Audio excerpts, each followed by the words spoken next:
it is indeed itself, capital I. It couldn't be anything else. It is always itself. The simplicity of this is just so simple. But the ego wants complexity. Have you noticed? The ego loves complexity. The more complicated it gets, the more fun it has. Now it can get its friends and its enemies. You know, in order to be an ego, you have to have an enemy. Did you know that? So, all of us who think we have no enemies, look again. By that I mean, the ego cannot go on in its march to nowhere unless it has an enemy. And an enemy can be something as simple as a thought.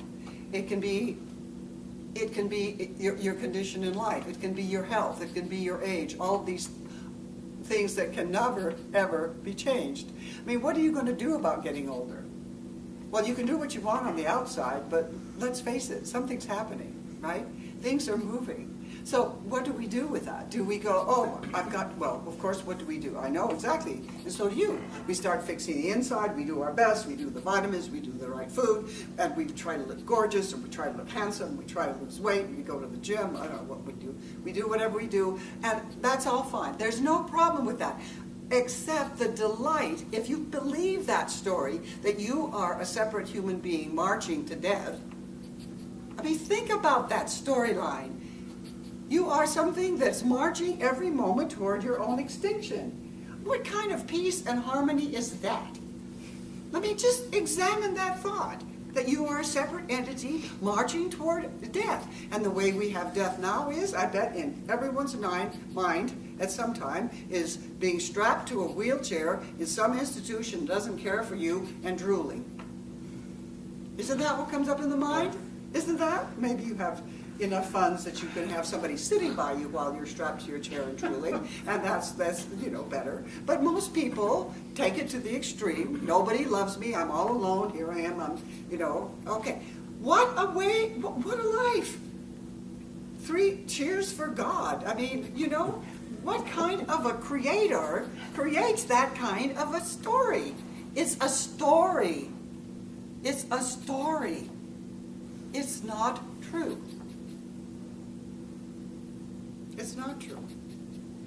And the awake ones keep saying, you have never been born, therefore you cannot die. Everybody goes, what do you mean I'm not born? Look, here I am. It's obvious. And I'm saying, look, and find the obvious. Find the obvious. Find that which never, ever moves. That which never decays. That which never gets older or sick or whatever it would be. Find it. How hard is it? Here's the storyline. It's so hard that we need other people, but thank heavens you do, or you wouldn't be here, so thank you very much. But, maybe this is the last workshop. Maybe nobody ever needs to question again. You don't need anything. How can everything need something? How can everything need something? Only by believing that it's separate. That is separate from everything. Then it needs something. And in order to get something, what do you have to create? You have to create time. Because if you don't have time, you can't get anywhere. Well, either you believe Bartholomew or you don't, and if you don't, that's okay. Find out for yourself. Is there such a thing as time? Is there such a thing as time? There's absolute agreement that all the minds get together and create such, but show me time. Just show yourself time. It doesn't exist. It exists as a concept. Does it work? You bet. You bet. It works great. Until you come to such things as I'm going to live and then I'm going to die. And I have an ending time. Now time becomes the enemy. I'm going to die. Here comes the enemy. What can I do to stop it? Whatever you do. But understand, what does it mean to be free? Again and again, we hear, become free. Free of what? To me, that only means to be free of the limitations and the limiting concepts that arise by the belief that I am a limited human being with a limited lifespan, and I better do the best I can, because not only is it bad enough that I live this lifetime, but oh my God, whatever I do this time is going to predict what happens next time, so I better get it right, and I'm not getting it right. And in fact, as I get older, it seems that I'm getting more and more things not right, because people keep telling me that I'm not getting things right. You know, lots of people, when they get older, they start losing their hold on this time-based reality.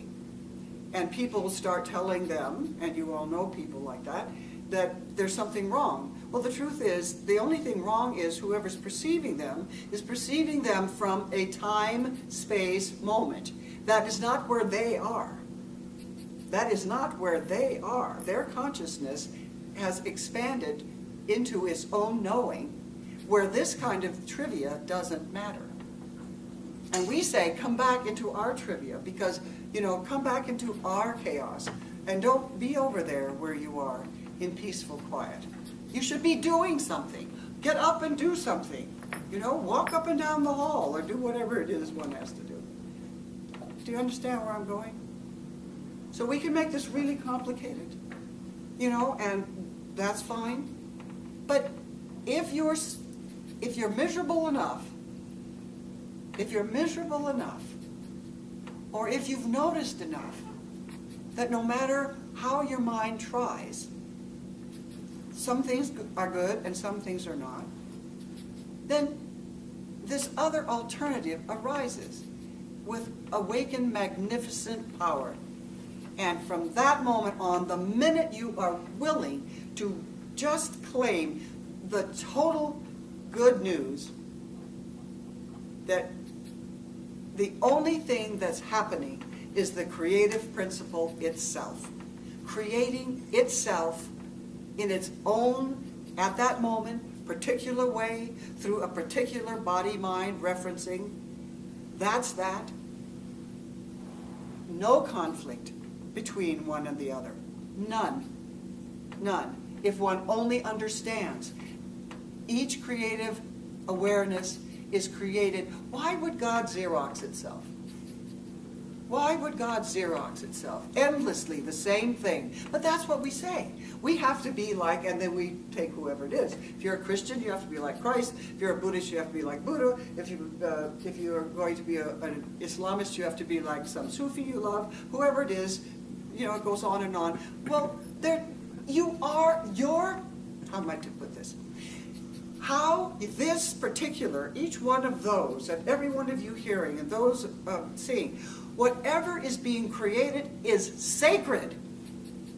It is sacred. This is a sacred creative moment of consciousness. This one.